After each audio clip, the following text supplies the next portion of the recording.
Have you ever wondered where God is when life feels unfair or chaotic? The Book of Esther never mentions God's name, yet his fingerprints are on every single page. In this study, we will step into the Persian Empire and discover how even when God seems silent, he is sovereign. Let's see what he can teach us through Esther, a story of courage, timing, and divine providence. So first, let's go ahead and start in the historical background. So the timeline was somewhere around 483 to 473 BC or before Christ, during the reign of Xerxes. Xerxes was the ruler of the Medo-Persian Empire. So the setting was the royal city of Susa, the winter capital of the Persian Empire. So just to give you like where we're at. And in context, the Jews were living in exile. They were scattered throughout Persia after the Babylonian captivity. Some had returned to Jerusalem, but many, including Esther and Mordecai, remained in foreign lands, navigating how to live out their faith under the pagan rule. The Medo-Persian Empire was vast, stretching from India to Ethiopia, ruling over about 127 provinces. That's in Esther 1:1. I'll go ahead and read that. These events took place during the days of Xerxes, who ruled 127 provinces from India to Cush. In those days, well, this is verse 2. In those days, King Xerxes reigned from his royal throne in the fortress of Susa. He held a feast in the 3rd year of his reign for all his officials and staff, the army of Persia and Media, the nobles and the officials from the provinces. He displayed the glorious wealth of his kingdom and the magnificent splendor of his greatness for a total of 180 days. So we'll continue reading in a minute, but it was a powerful and wealthy, and it was known for its parts of the opulent kings, but also its instability and moral corruption. And some of the main players we just heard about was King Xerxes. He was proud and impulsive, known for his lavish lifestyle and quick temper. He represents worldly power and pride. Queen Vashti, a woman of dignity who refuses to be objectified before the king's drunken guests, her act of defiance cost her the crown, but set the stage for Esther's rise. Very cool. Some of the royal officials, men who advised the king, notably Mamukin, and often acted out of fear and pride rather than wisdom.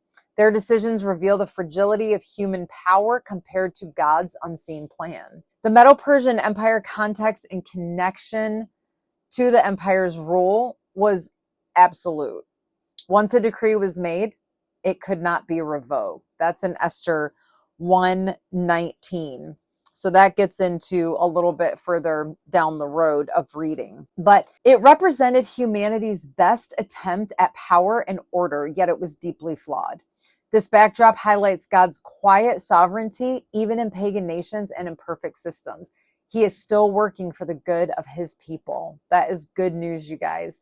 The story of Esther unfolds during this time to reveal God's providence in protecting his covenant people, not through prophets or miracles, but through ordinary people in everyday moments. The passage, Esther 1-12, its focus, King Xerxes throws a 180-day feast to show off his wealth and glory. And at the height of pride and drunkenness, he demands that Queen Vashti appear to show her beauty before the guest. Vashti refuses. A bold act of self-respect and courage that defied cultural expectations. Well, the king becomes enraged. His advisors panic, fearing all women will follow Vashti's example.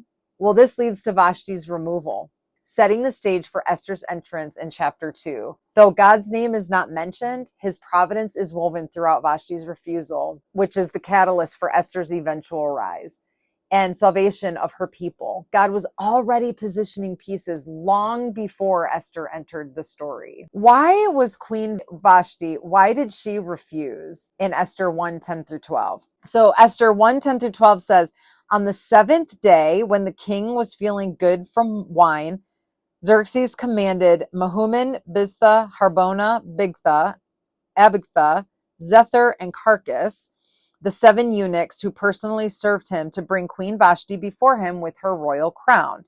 He wanted to show off her beauty to the people and the officials because she was very beautiful. But Queen Vashti refused to come to the king's command that was delivered by his eunuchs. The king became furious and his anger burned within him. Let's process that a second. First of all, looking at the culture, the time, what was happening, why do you think Queen Vashti would refuse the invitation from Queen Xerxes? Well, let's break it down. When King Xerxes ordered Queen Vashti to appear before him and his drunken guests wearing her royal crown, the Hebrew text suggests something deeply inappropriate was being demanded. The phrase "to show her beauty" in Hebrew literally means to display her physical form or appearance publicly. Some rabbinic and historical interpretations, especially in the Midrash and writings of Josephus, suggest that the command implied that she was to appear wearing only her crown. In other words, naked. Considering this banquet had gone on for 7 days of drinking and excess, this scene was more of a wild, intoxicated display of power than a royal ceremony. So yes, many believe Vashti's refusal was an act of dignity and courage. She refused to be degraded or objectified before hundreds of intoxicated men. I don't blame her. So from a cultural and historical context, in Persian royal culture, queens typically lived in seclusion within the women's quarters and did not appear outside of that before men outside the royal family. For Xerxes to summon Vashti into a room filled with male nobles and drunken guests, it was a serious breach of a royal protocol and humiliating demand for Queen Vashti. Her refusal was not just personal, it challenged the king's authority, and in that society was seen as a threat to male dominance and the empire's hierarchy. So what are some spiritual insights that we could take away from Vashti's courage?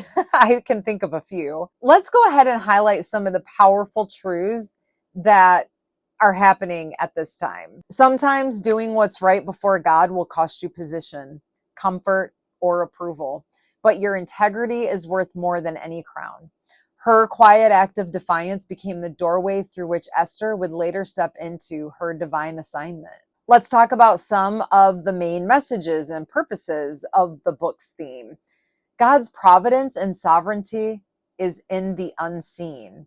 Even when God seems absent, he is orchestrating events for his glory and our good, to show that God protects and preserves his people, even in exile, through ordinary people placed in extraordinary circumstances. God's silence is never his absence. The Book of Esther demonstrates, though his methods vary, God is in control. His kingdom promises and purposes cannot be thwarted. I wanted to leave some reflecting questions for you guys to think about that can help you dig a little bit deeper, and also myself. Have you felt like God was silent in your life? What did that season teach you about his character?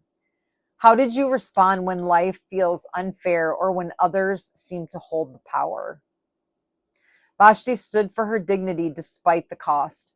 What might God be asking you to stand for in your own season? How does understanding God's sovereignty give you peace when life feels out of control? Where might God already be working behind the scenes in your current situation?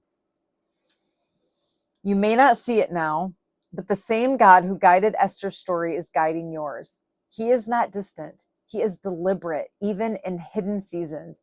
His purpose is unfolding. As we continue through this series, remember, when it feels like God is nowhere to be found, he's often doing his most important work. If today's study encouraged you, would you take a moment to like, comment, and subscribe and share where you've seen God working quietly in your life? Next time we'll meet Esther herself and see how God begins to move through her story in chapter 2. Thank you guys for watching. I will see you guys in the next one. Bye.